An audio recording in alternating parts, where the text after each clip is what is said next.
السلام علیکم۔ آج میں آپ کو بتاتا ہوں گردے کا درد، کلوانچ کا درد۔ پیٹ میں شدید درد ہو جاتا ہے، بل پڑتے ہیں، چین نہیں آتا، الٹ پلٹ ہو رہا۔ ہیضے کے لیے بھی بہترین ہے، کان سے پیپ آتی ہے اس کے لیے بھی بہترین ہے۔ باقاعدگی سے کھاتے رہیں تو یہ سر میں آپ کا درد مکمل ختم کر دے گا۔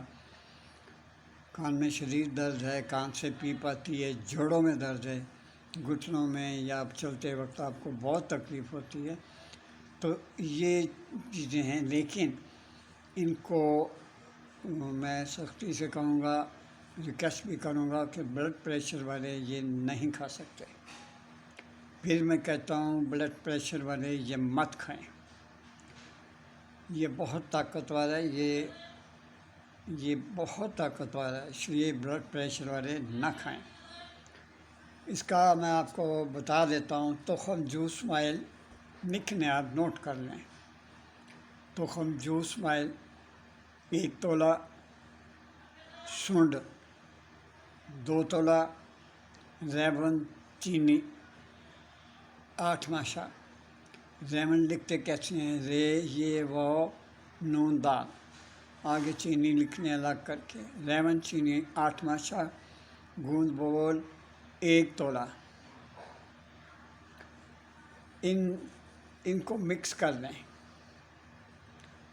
مکس کر کے ان کو ہلکا سا بیچ میں پانی ڈال کر اس کی چنے کے برابر آپ گولیاں بنا لیں۔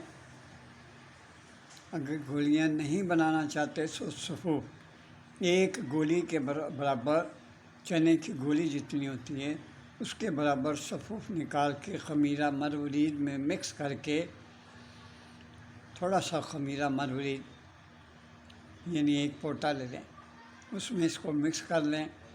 خمیرہ مروارید نہیں ملتا تو اس کو گڑ لے لیں، گڑ میں اس کو مکس کر کے رات سوتے وقت آپ نے کھانا ہے، صرف 1 دفعہ۔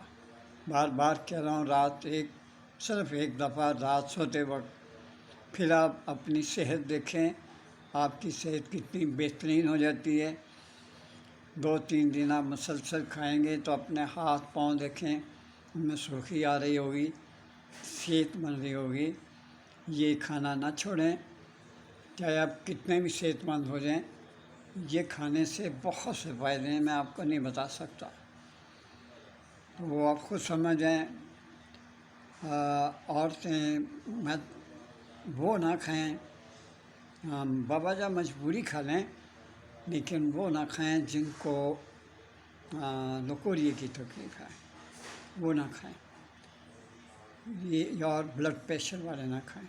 لکوریے والی خواتین تب کھا سکتی ہیں اگر بہت ضرورت ہو، پیٹ میں بل پڑ رہے ہیں، وہ بھی اگر پریگننٹ نہ ہوں تو۔ یہ گولی بہت کام کی ہے، جو ضروری باتیں تھیں وہ بیٹا میں نے کر دی۔ میری طرف سے آپ سب کو سلام اور بہت سی ڈھیر دعائیں۔ اور دیکھو میرے لیے بھی بیٹی آپ دعا کرتے رہنا، اور مجھے بہت دعاؤں کی ضرورت، آپ کی دعاؤں کی ضرورت ہے۔ دل میں کسی کے لیے بغض یا ایسی بات نہ رکھا کریں۔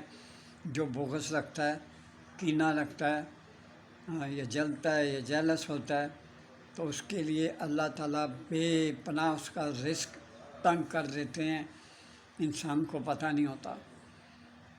تو ان چیزوں کا بھی خیال رکھیے، میرے لیے بہت دعا کرتے ہیں، اللہ تعالیٰ آپ کو شفا دے۔ میں نے بتایا خمیرہ مروارید نہ ملے تو اس کو گڑ میں لپیٹ کے کھا لیں، گولی بنا لیں چنے کے برابر یا چنے کے برابر پاؤڈر مکس کر کے کھا لیں۔ ایک اور بتا دوں، چھوٹا بچہ جو ہے 3 سال 2 سال، اگر اس کو ان میں سے کوئی بھی تکلیف محسوس ہو رہی ہو، اس کی صحت نہ بن رہی ہو، ہر وقت روتا ہو، تو سمجھ لیں اس کو پیٹ میں تکلیف ہے، تو اس کو ذرا سی یہ جو آپ کے سب سے چھوٹی انگلی ہے، چیچی جسے کہتے ہیں، اس ناخن سے 1/4 حصہ اسے یہ مکس کر کے کسی شربت میں شہتوت کا شربت ہے اس میں ڈال کے اس کو انگلی سے حل کر کے اسے چٹاتے رہیں۔ انشاءاللہ تعالیٰ آپ 10-15 دن کے بعد دیکھیں گے بچہ پھولنا شروع ہو جائے گا۔ یہ سوکڑے کی بیماری کے لیے بھی ہے، اس سے فائدہ اٹھائیں، مجھے بہت دعائیں دیں۔ اللہ حافظ۔ میری طرف سے سب کو سلام، اللہ حافظ۔